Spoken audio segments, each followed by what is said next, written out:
Makam dan riwayat sejarah Datu Hamawang Kandangan Kalimantan Selatan. Datu Hamawang Kandangan atau Datu Bungkul bergelar Tumenggung Raksa Yuda dan Pangeran Kecil, dan gelar Datu Hamawang inilah yang lebih dikenal. Datu Hamawang selain orang yang sakti mandraguna, beliau juga sebagai seorang pahlawan dan sebagai seorang ulama panutan yang sangat disegani dan dihormati oleh masyarakat, sehingga segala keputusan yang akan dilaksanakan di daerah tersebut terlebih dahulu meminta saran dan pendapat bahkan persetujuan beliau.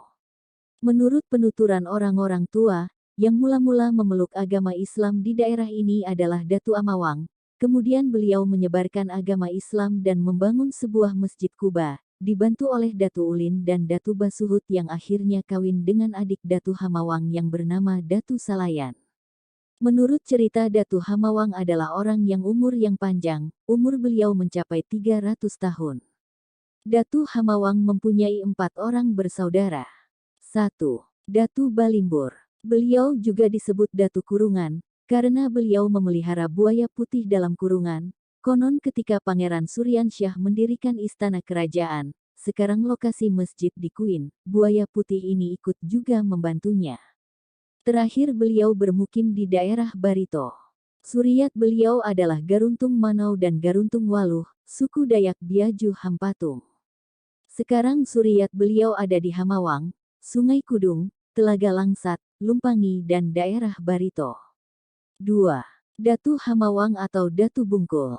Suriat beliau sekarang ada di Hamawang, Sungai Raya, Sungai Kali, Sarang Halang, Pagar Haur, Malutu dan Sungai Kudung. 3. Datu Tambunau atau Tumenggung Antaludin. Suriat beliau adalah Pambalah Batung dan Datu Dambung, dan sekarang suriat beliau ini ada di sekitar Sungai Kudung, Madang, Padang Batung dan daerah Pegunungan Maratus, Gunung Panginangan Ratu dan Cantung. Datu Tambanau atau Tumenggung Antaludin terkenal sebagai pejuang dan sakti mandraguna, pantang menyerah terhadap penjajah Belanda.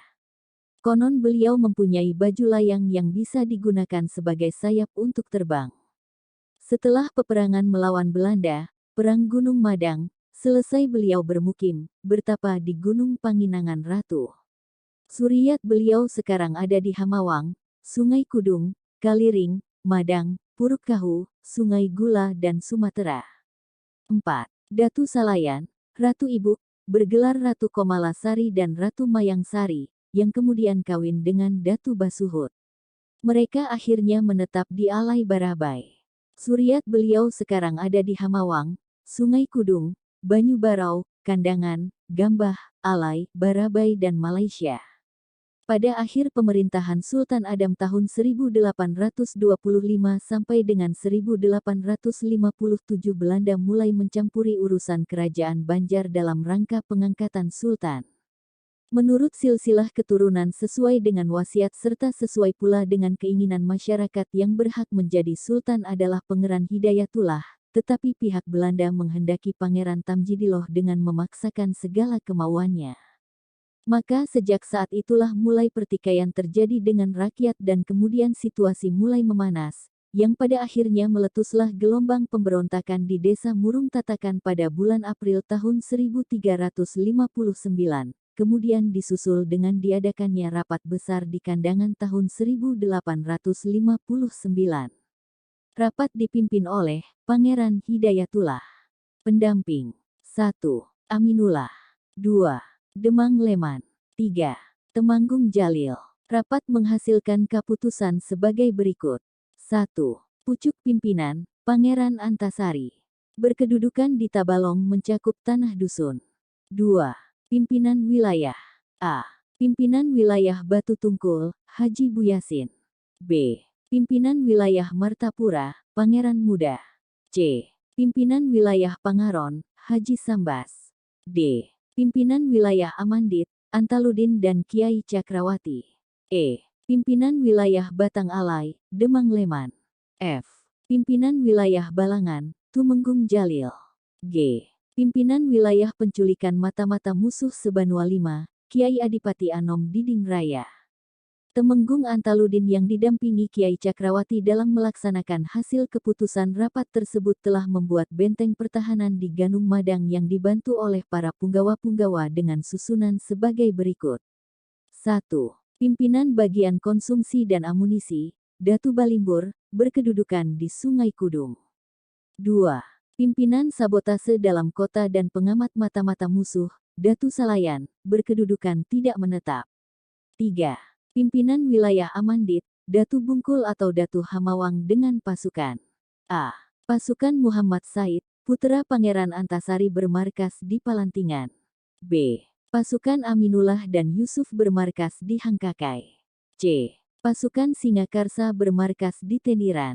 D. Pasukan Kiai Dharma, Datu Hamawang dan para datu serta temanggung di Hamawang atau Banua V merupakan dinding Raja Panakawan dari Raja-Raja Banjar yang cukup tangguh, tetap setia terhadap Raja-Raja Banjar dalam melaksanakan perintah. Hanya saja tidak bisa diajak bekerja sama, kooperatif dengan Belanda. Karena para datu dan tumenggung di Hamandit tidak mau bekerja sama dengan Belanda, maka Belanda berniat untuk menyerang atau menundukkan Amandit atau Hamandit. Dengan menggunakan kapal Belanda berniat memasuki Amandit melalui sungai lewat Kalumpang, pasukan Belanda tidak mendapatkan perlawanan yang berarti, kemudian meneruskan perjalanan dan membangun permukiman di Simpur. Karena masyarakat tidak mengadakan perlawanan yang berarti dengan Belanda, maka dibentuklah semacam pemerintah kecil yang mula-mula dipimpin oleh seorang pembakal. Untuk memasuki Amandit khususnya Hamawang tempat bermukimnya para datu atau temanggung, Belanda mengatur siasat dari Simpur. Dengan menggunakan kapal Belanda menuju Hamawang melalui Wasah, Muara Ulin dan Sungai Paring, namun tiba di Hamawang pasukan Belanda dihadang oleh para datu atau tumenggung, maka terjadilah pertempuran hebat di Hamawang.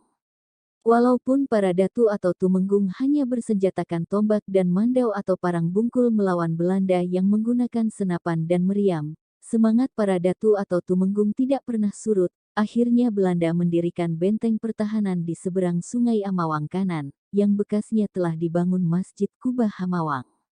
Di benteng inilah Belanda menyiapkan pertahanan dengan mengarahkan moncong meriam ke seberang Sungai Amawang kiri di mana para datu atau tumenggung bermukim. Namun Belanda sering kaget karena tanpa dikira para datu atau tumenggung sudah berada di benteng mereka. Menurut riwayat para datu atau tumenggung dengan menggunakan kesaktian dapat melompat sungai yang cukup luas. Karena perlawanan dan penyerangan dilakukan terus-menerus secara mendadak, gerilya akhirnya Belanda merasa kewalahan juga. Kemudian Belanda meninggalkan benteng Hamawang dengan menggunakan kapal menuju ke timur hingga sampai ke suatu tempat yang dianggap aman. Mereka mendirikan lagi benteng, sekarang di Hamawang Muka Simpang 4 bekas Yonif 621. Di sini pun Belanda tetap menghadapi perlawanan, dengan menggunakan perahu para datu atau tumenggung menyerang benteng Belanda yang ada di Hamawang Muka pada waktu malam hari. Begitu pandainya para datu atau temanggung mengayuh perahu selain jalannya sangat cepat juga tidak menimbulkan bunyi. Melihat kehebatan para datu dan tumenggung dalam siasat perang di sungai, Belanda akhirnya dengan menggunakan kerja paksa menutup sungai sehingga Sungai Amandit Lama yang melalui Hamawang sampai ke Kalumpang menjadi mati dan sampai sekarang ditumbuhi pohon rumbia. Dengan tertutupnya sungai tersebut Belanda merintis sungai kecil dari benteng Belanda sampai ke Lungau atau Simpang 4 Hantasan. Karena kerja paksa ini dipimpin seorang kiai, setingkat camat yang loyal kepada Belanda, maka Sungai Amandit yang ada sekarang dahulunya disebut Sungai Kiai. Dengan ditutupnya sungai sebagai satu-satunya sarana lalu lintas maka perlawanan Belanda kian surut. Para datu dan temanggung akhirnya mendirikan pemukiman baru untuk memblokir benteng Belanda yang ada di Hamawang Muka. Ada 5 pemukiman yang disebut 5 Banua yang dikoordinir Temanggung Mat 5 dan Hamawang merupakan pusat Banua 5. Dari benteng ini kemudian Belanda membangun kota Kandangan yang ada sekarang. Datu Hamawang yang masih bermukim di Hamawang bersama dengan Datu Basuhut dan dibantu oleh datu-datu yang lain membangun masjid di atas bekas benteng Belanda Hamawang dan diberi nama Masjid Kubah.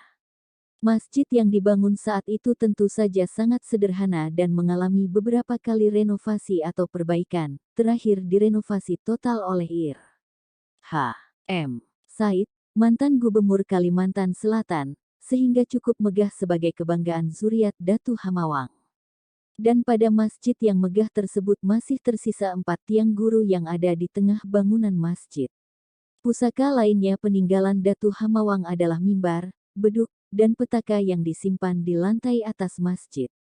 Tongkat khotbah dari besi, panjang kurang lebih 1 meter, tombak dari besi tua, keris besi tua, parang pacat gantung, mandau mat, 5, tombak mata 3, parang bungkul dan tasbih kayu fulkah, yang mana peninggalan-peninggalan tersebut masih tersimpan rapi di rumah salah seorang zuriat Datu Hamawang.